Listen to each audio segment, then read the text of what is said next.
was banned. Mr. Mnangagwa, however, was allowed to go and participate and have a rally there.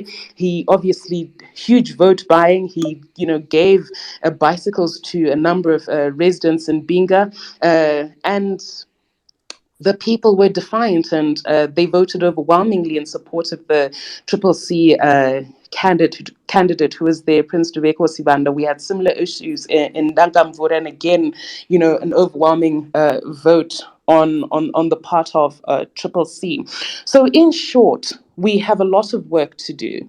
Obviously, we thank the citizens very much for their huge vote of confidence and for the landslide victory that we enjoyed despite the odds. I mean, we received 19 out of 28. We won 19 out of 28 of the available seats for the parliamentary elections, and I think over 70 in by-elections. And this is huge, well over about 2/3 in both scenarios, especially for a 2-month-old baby that was robbed of all its party funds. I should have highlighted that all the money that was due to us in terms of the Political Parties Finance Act was unlawfully taken away, despite there actually being a court order in our favor. But with no funds, the citizens funded their own struggle with no time, with no resources.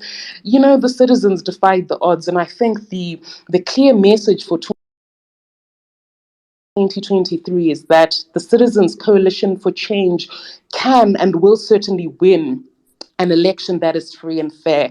The big fight at the moment is around electoral reform, and this is something that was highlighted in great detail by President Chamisa in his citizen agenda speech for 2022, when he said, the citizens, we really have to act for change. We have to do all the heavy lifting to ensure that we defend the vote for 2023 and ensure that ZEC does what they're supposed to do. If they can't act constitutionally, if they can't act lawfully, if they can't act with integrity, if they can't be honest, if they can't do the basic administrative task of producing a voter's roll and registering voters, then they must be disbanded.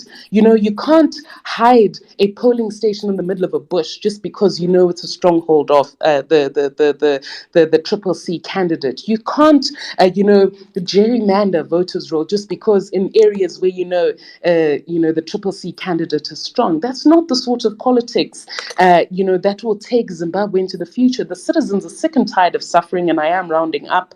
But I just want to say that, with 49% extreme poverty, a return to triple digit hyperinflation, over 2 billion being looted by ZANU-PF every single year, 100 million is lost to illicit gold deals every single month. Teachers are underpaid. Our public health system is on its knees. The state of our schools is deplorable. Nothing works. Everything is collapsed. They consistently interfere with local authorities to a point where, they've completely hamstrung their operation and, impeded the delivery of basic services. Our road networks are a complete national disaster by their own admission, and notwithstanding that they've got the obligation in terms of, the Roads Act through Zanara to properly fund to local authorities and road authorities the fixing of these roads. They've got an obligation in terms of the Water Act to ensure that potable water is delivered to citizens, but instead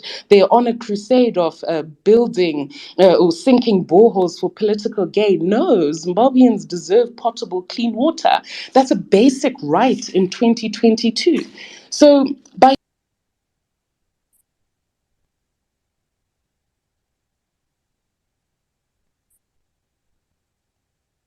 Hi, Louis, can you check what has just happened?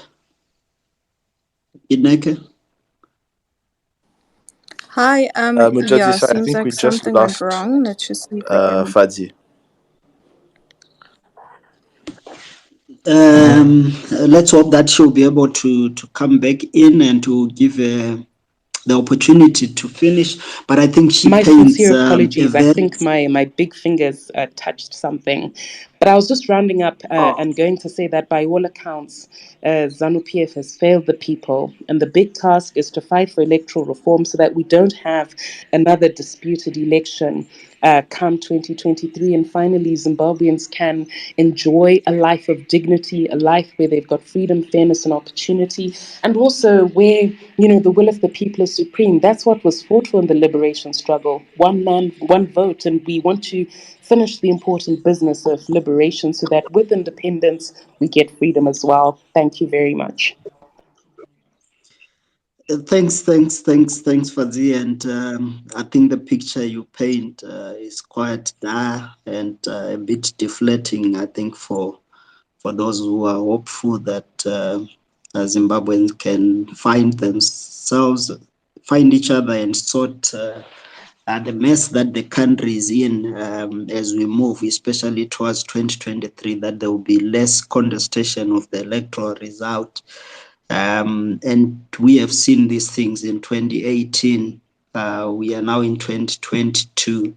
There has been no movement in terms of reforms, in terms of uh, doing what has to be done to ensure that there is less contestation of an electoral outcome.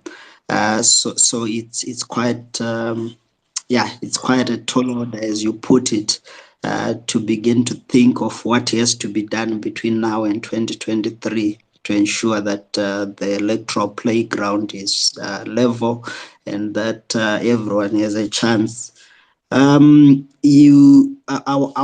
that you come back at some point.